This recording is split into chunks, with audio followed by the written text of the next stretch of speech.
So earlier this week, I had Manohar Grandi come on to my show, and we talked openly and honestly about how important it is to sleep and how so many people are having troubles. And he talked about what he found, his antidote for sleep in the world of mindfulness and stillness, which makes a lot of sense as a wonderful bridge to finding a pathway to rest.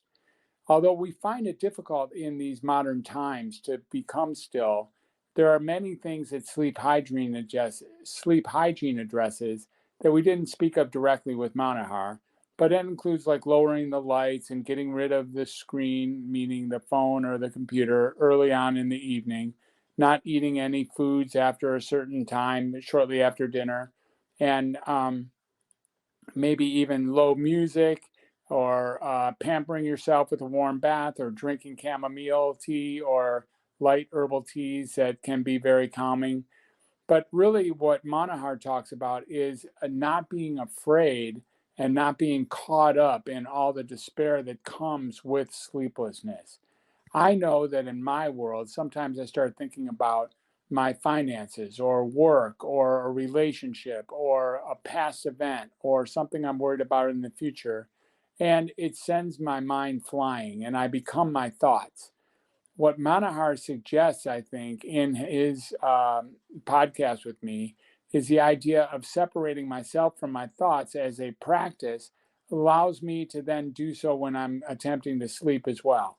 And instead of tossing and turning, I can have compassion and patience and forgiveness and acceptance for myself and really actually step into being calm enough to fall properly into rest and sleep. Now, we didn't talk very much about a certain amount of hours that is necessary to sleep. And I think that that's really important that we did not. I'm pretty sure there is no prescribed amount of hours that is necessary in order to be effective in the real world. We sometimes think that we have a certain number of hours that we should sleep 6, 7, 8 hours a night minimum in order to live properly the next day and to be most effective during our waking hours. But I'd like to say that that is not necessarily the case, and it may not be a linear function at all. What's here is that when your body is requesting sleep, that you rest, that you find a way to shut it down, slow it down, and then find a way to find the comfort in the rest and feeling safety. Manahar and I talked about the importance of safety and feeling safe that you can close your eyes, that you can say goodbye to the world, that you can be with your partner if that's the case, or deal with the noises or the agitation in the environment and still find yourself capable of sleeping is what the challenge is. And the time is now for all of us to do this.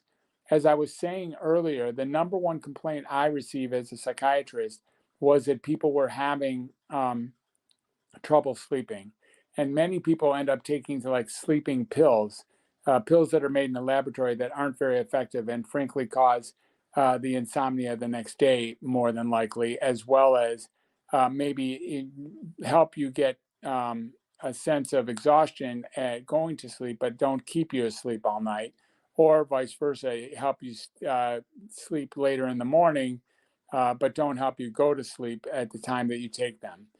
Much like some of our vices that we tend to use, whether it's alcohol or computers or other forms of recreational drugs, some people use their promiscuity or sex as an opportunity to get tired enough to go to sleep. These boosts, if you will, in depletion don't really work. And the opportunity instead is to be kind and calm with yourself and to show that level of compassion, patience, love, and understanding with yourself as you fade off into the evening. Again, mindfulness is a beautiful way to find this, and mindfulness through meditation is a great way to find it as well.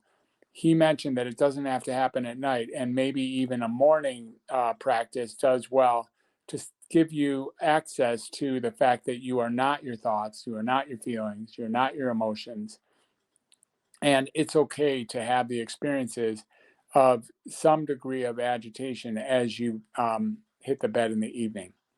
So, wishing sweet dreams for each of you, and I look forward to our next contact. Thank you for this short. I hope you enjoy it, and we will catch you on the flip side. Bye for now.